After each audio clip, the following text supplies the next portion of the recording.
Well, good morning. I'm Brent Adams here with your Rural Strong Morning Ag Report for this Friday, December 1st, the 335th day of 2023. Leading off the headlines this morning, we follow up on a story we brought to you yesterday. Iowa Senator Chuck Grassley, Minnesota Representative Brad Finstad, and House Ag Committee Chair Glenn G.T. Thompson of Pennsylvania applauded the USDA's decision to extend the line speed trial for pork processors. USDA extended the time-limited trial for new swine inspection systems of plants, but cautioned that the 30-day extension would do little to provide needed clarity for pork producers who contract with the processors many months in advance.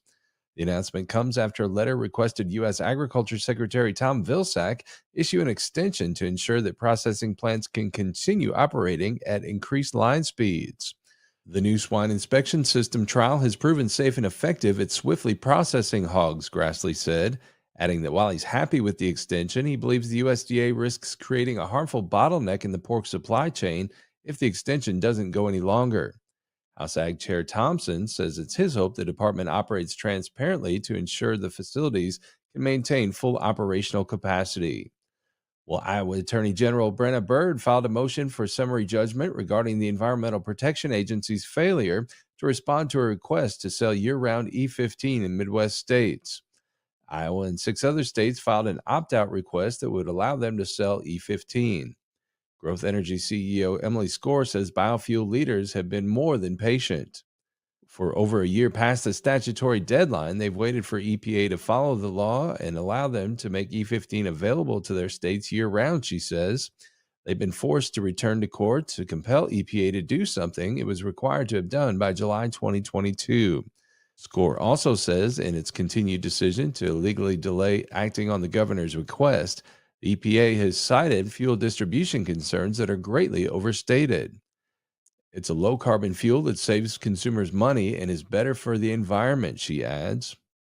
The USDA has released a new forecast for this year's farm income. More on that from USDA Radio's Gary Crawford. This is kind of our best guess here in terms of how we're going to finish out the year. USDA's Economic Research Service Administrator Spiro Stefano talking about USDA's latest farm income forecast for 2023, a year in which producers have seen a big drop in cash receipts and in net profits. USDA now projecting net cash farm income this year just under $158 billion, down 21% from the record high of last year. But still, the farm sector remains fairly healthy in terms of its solvency. He says, yes, farm debt is increasing, but the value of farm assets growing faster than debt. Also, bankruptcy rates have continued to fall. From a rate 5 years ago of about 3 bankruptcies for every 10,000 farms down to less than 1 per 10,000 this year. So, Spiro Stefano says 2023 farm income will be down from last year, but it's still above the average for the last 20 and is helping produce what he calls a fairly healthy financial situation for the farm sector. Gary Crawford reporting for the U.S. Department of Agriculture. Also this morning, the USDA lowered its forecast for the fiscal year's U.S. agricultural exports. Here again is Gary Crawford. In 2022, the U.S. exported $193 billion worth of ag products. Fiscal 2023, that dropped to just under $179 billion. And the new projection for fiscal 24? $169.5 billion. Meanwhile, USDA's chief economist Seth Meyer says while exports are falling, the U.S. ag product imports could hit $200 billion for a $30 billion trade deficit.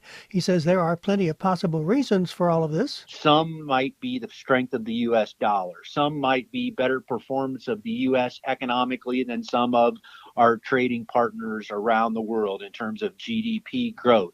Some of it might be changes in the market and things we're always worried about, which is competitiveness.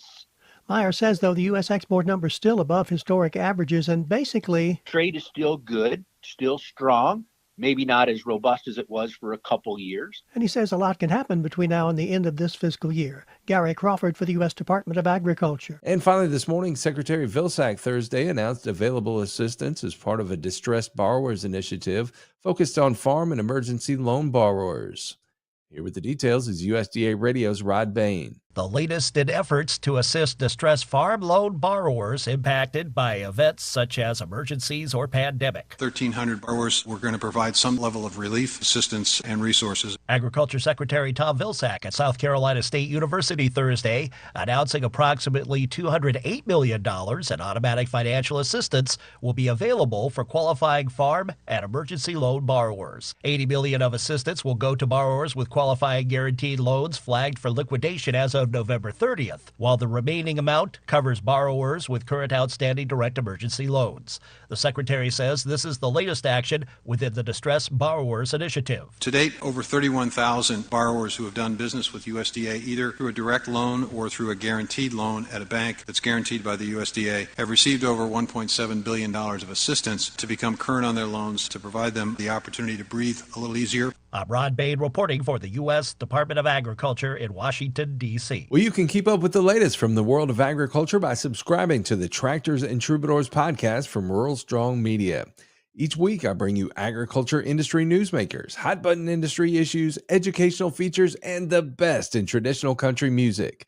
The Tractors and Troubadours podcast can be found at ruralstrongmedia.com or wherever you get your podcasts. A new episode's out today, and we invite you to go check it out.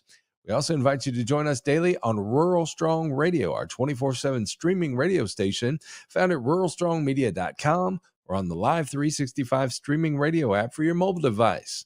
Each day, we bring you our award-winning agriculture programming, as well as the best in traditional country music, mixed in with a little bluegrass, western swing, southern rock, and inspirational music, and now featuring your country Christmas favorites. Again, the place to find Rural Strong Radio is ruralstrongmedia.com or the Live 365 streaming radio app. We're portable, so take us with you everywhere you go while you're working on the farm or ranch. We'll get you through those long, challenging days. Well, I'll be back again Monday with another Rural Strong Morning Ag Report here on Steve Shetler Media. Make it a great weekend, everybody.